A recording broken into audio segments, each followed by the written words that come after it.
comment installer vous-même votre clôture. Voici la démarche à suivre.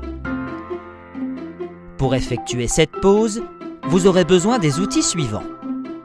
Une clé, une brouette, du béton,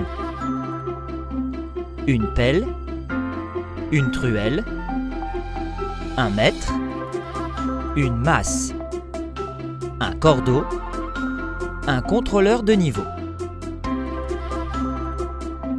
Avant de commencer, tracez un plan de votre clôture. Indiquez les ouvertures de passage avec ou sans portillon. Calculez le nombre de grilles et de poteaux nécessaires à la réalisation de votre projet. Le jour de l'installation, tendez un cordeau pour matérialiser le tracé de votre clôture et indiquer la distance du bas de la grille par rapport au sol. Cela correspond, à peu de choses près, à un alignement sur la première encoche du poteau.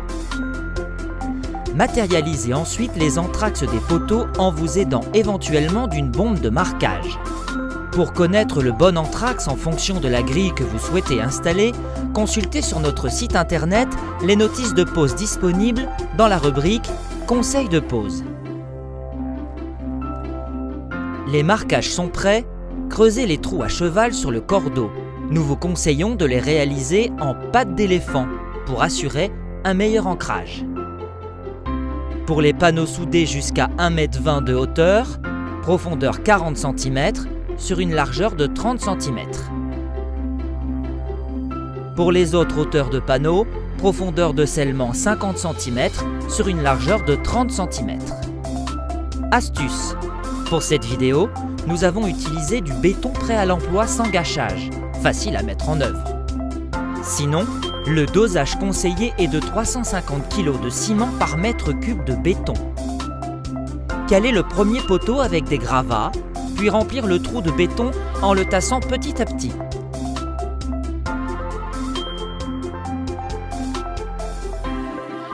Vérifiez constamment l'aplomb du poteau.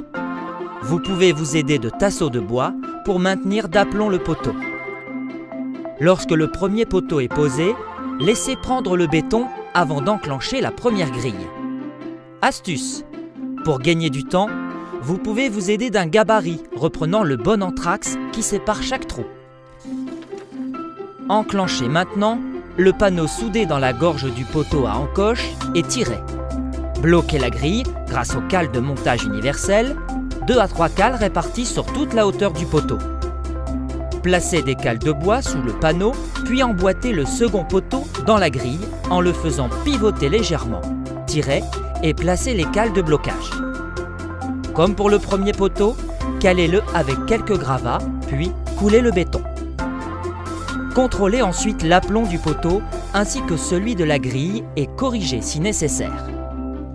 Tout comme les poteaux, vous pouvez vous aider de tasseaux de bois pour maintenir le panneau soudé pendant la durée de prise du béton.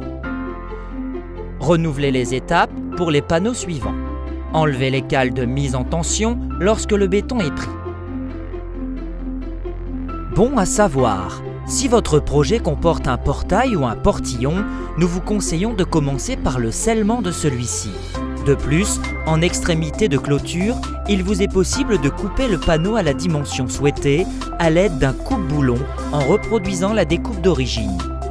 Utilisez un stick de retouche pour couvrir les zones de coupe et ainsi éviter la corrosion. En résumé, le concept Soliplace et son poteau Multipro ont de nombreux avantages. 1. Compatible avec l'ensemble des panneaux Soliplace. 2.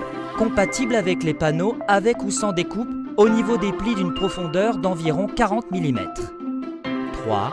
Encoche tous les 50 mm pour une gestion facile des dénivelés. 4. L'assemblage des panneaux et poteaux sans accessoires ni visserie. 5. Les plaques de soubassement béton d'épaisseur standard sont acceptées. 6. La gestion des angles se fait sans poteau supplémentaire.